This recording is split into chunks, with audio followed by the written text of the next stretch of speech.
Tak apa bedanya aliran Pentakosta dan aliran Protestan dan aliran yang lainnya. Di dalam dunia yang kita kenal di Indonesia, ada Katolik, ada Protestan, ada Pentakosta, ada Injili, ada Karismatik, lalu ada bidat-bidat seperti Saksi Yehova dan Mormonisme dan juga Christian Science, dan satu lagi yaitu Seventh-day Adventisme.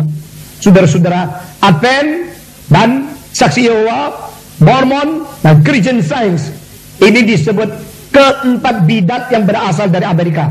The four major cults started from United States. Nah, saudara-saudara, dan keempat-empat ini dimulai dari abad ke-19, yaitu orang Saksi Yehova itu dari Rutherford sama seorang lagi yang lain, yaitu pemimpinnya. Nah, satu lagi adalah yang disebut Mormon dari Joseph Smith yang mempunyai istri 27. Brigham Young penerusnya yang mempunyai istri 45. Ketiga, yaitu selain Mormon dan Saksi Yehova, maka yang ketiga Christian Science dari seorang yang namanya Eddie Mary Baker. Eddie Mary Baker seorang yang sangat besar genius. Selama dia hidup tidak pakai mikrofon, dia pernah berkhotbah kepada 100 juta manusia. Saudara-saudara, dan keempat adalah yang dinamakan Adventisme, dimulai dari seorang yang bernama Mrs. Ellen White, dan ini semua abad ke-19. Ajaran masing-masing Saksi Yehova tidak percaya Allah Tritunggal, tidak percaya Yesus Tuhan, tidak percaya setan masuk neraka, dan tidak percaya ada neraka, dan tidak percaya ada hukuman yang kekal. Ini Saksi Yehova. Saudara-saudara, Adventisme mempunyai kepercayaan yang salah. Sekarang banyak anggota Advent sendiri tidak tahu, yaitu yang menanggung dosa bukan Yesus, tetapi iblis. Karena iblis yang menciptakan dosa, maka iblis harus menanggung dosa. Dan mereka mengambil ayat daripada Alkitab, buku Musa, mengenai ada domba yang dibawa ke padang belantara, diserahkan kepada Agasias. Nah, itulah mewakili iblis. Ini ajaran tidak sesuai dengan seluruh kitab suci. Karena Paulus berkata, Yesuslah anak domba Paskah yang mengganti dosa kita. Saudara-saudara, dan Christian Science sekarang sudah lumpuh, sudah luyu, sehingga banyak gedung gereja menjadi kosong dan dijual kepada orang lain. Nah, ini Christian Science. Mereka mengatakan bahwa penyakit-penyakit ada manusia, semua itu adalah satu halusinasi, tidak ada. Sehingga dengan sains yang mereka anggap kebenaran, mereka boleh hidup mengalahkan semua penyakit dan sebagainya. Dan keempat adalah orang-orang yang disebut Adventisme. Adventisme mulai dari Miller, akhirnya di dalam kelompok PA-nya yang gagal membuktikan nubuat dia. Hasil seorang wanita, Mrs. White, meneruskan nubuat seperti itu. Karena Miller mengatakan 1883 tanggal berapa? Bulan Agustus, Yesus datang kembali. Akhirnya mereka jual rumah, jual ruko, jual tokonya, jual usahanya, tunggu di bukit sampai malam Yesus tidak datang. Maka pendeta Miller mengatakan, saya hitung salah, kurang 1 tahun. Adalah tahun depan, mereka tunggu lagi 1 tahun, Yesus tetap tidak datang. Miller mengatakan, saya mengaku salah, dia mundur. Tetapi anggota satu yang namanya Mrs. White, yang dari kecil histeria, dia mengatakan, saya teruskan. Dan dia akhirnya menemukan Adventisme yang sekarang disebut orang-orang gereja Advent. Nah, ini 4 yang bersalah. Nah, saudara-saudara, saya bicara bukan tentang aliran ini, tapi aliran yaitu Katolik, Protestan, Injili, dan Pentakosta, dan Karismatik. Saudara-saudara, Katolik sebenarnya adalah gereja yang kudus dan am dari permulaan. Tetapi sampai abad ke-15 ada penyelewengan yang besar. Misalnya menyembah Maria, misalnya menganggap semua sanctus mempunyai jasa kelebihan yang disimpan di dalam gudang, boleh menjadi pertolongan bagi orang Kristen. Misalnya mereka percaya di antara Allah dan manusia ada Kristus, Di antara Kristus dan manusia ada Maria. Di antara Maria dan manusia masih ada rasul-rasul. Di antara rasul dan manusia masih ada banyak santos-santos yang lain. Nah, ini sama Alkitab berbeda.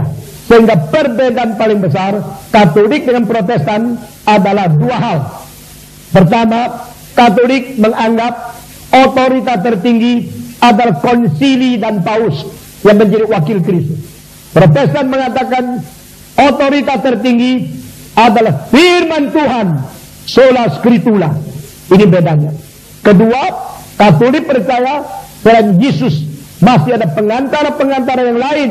Tetapi Protestan mengatakan menurut 1 Timotius 1:2 ayat 5, hanya satu Allah. Di tengah Allah dan manusia hanya satu pengantara, yaitu Yesus Kristus. Nah, di sini kita melihat ada dua. Satu adalah mengenai otoritas, kedua adalah mengenai pengantara. Ini perbedaannya. Nah, saudara-saudara, lalu kita melihat yang disebut Protestan itu mulai dengan sola scriptura, sola gratia, sola fide, soli Deo gloria, sola Christos. Yang berarti hanya berdasarkan firman Tuhan. Kedua, hanya berdasarkan anugerah. Ketiga, hanya melalui iman kepercayaan. Keempat, hanya di dalam Yesus Kristus. Kelima, hanya memuliakan Tuhan Allah. Ditegakkan teologi Protestan sejak Martin Luther dan Calvin. Nah, saudara-saudara, sekarang yang Katolik makin lama makin menghargai teologi Protestan karena mereka mengetahui ini benar adanya. Sedangkan pada waktu gereja di Amerika dan Eropa mulai liberal, maka timbullah orang-orang yang tidak puas kepada gereja Protestan, yang tidak lagi setia kepada Alkitab. Maka timbul semacam pikiran yang disebut yaitu evangelicalism atau Injili. Gereja Injili, mereka pegang kembali kepada Injil, pegang kembali kepada Kristus satu-satunya juru selamat, dan percaya dia bangkit pula dari antara orang mati. Sehingga bercabang lagi dari Protestan yang liberal, yang tidak lagi setia kepada Alkitab. Tetapi sesudah itu timbul lagi tahun 1901 dan 1905. Setelah itu terus sampai abad ke-20 selesai. Gelombang-gelombang 3 kali dari Pantekosta menjadi menuju kepada karismatik, dan akhirnya menjadi karismatik yang liar. Nah, saudara-saudara, ini penyelewengan makin besar karena waktu Pantekosta mementingkan apostolic faith, iman rasuli mereka bukan apa yang kitab baca di dalam pengakuan iman rasuli. Iman rasuli mereka diselewengkan menjadi 4 hal. Pertama, kesembuhan ilahi. Kedua, mujizat. Ketiga, baptisan Roh Kudus. Dan keempat, berbahasa lidah. Nah, ini semenjak 1901 sampai 1905 dari satu tempat namanya Topeka menuju kepada Azusa Street menjadi satu gelombang yang baru.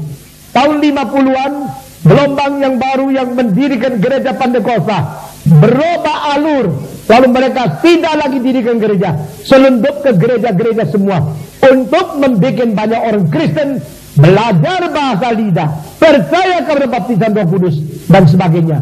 Untuk menyelundup, maka mereka pakai cara yang banyak sekali, bikin kebangunan rohani untuk tujuan-tujuan tertentu.